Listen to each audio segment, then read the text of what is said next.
आणि आता बातमी आहे मनसेच्या एका आंदोलनासंदर्भातली LICच्या कार्यालयामध्ये मनसेनं ठिय्या आंदोलन केलं।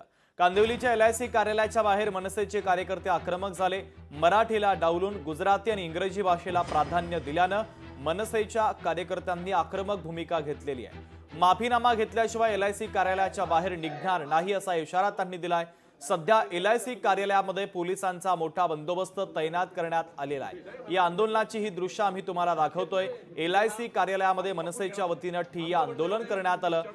कांदिवलीच्या LIC कार्यालयाच्या बाहेर मनसे कार्यकर्ते आक्रमक झाले। मराठीला डावलून गुजराती आणि इंग्रजी भाषेला प्राधान्य दिल्यानं ही आक्रमक भूमिका मनसेनं घेतलेली। डिव्हिजन ऑफिस मध्ये चूक झाली, डिव्हिजन मॅनेजरला बोलवा आता, त्याच्या उठणार नाही मी आता।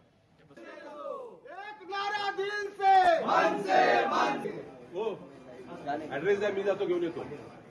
हा पूर्णपणे इंग्रजीत आहे, याला कोणताही कुठेही याला मराठीला पर्याय नाही। बरं एकच फॉर्म आहे, म्हणजे हा जो फॉर्म आहे हा जो अर्ज आहे हा पर्सनल स्टेटमेंट रिगार्डिंग हेल्थ म्हणजे आरोग्याची माहिती जो पॉलिसी होल्डर त्याच्या, आणि हा दुसरा जो आहे तो form of receipt for surrender value of policy.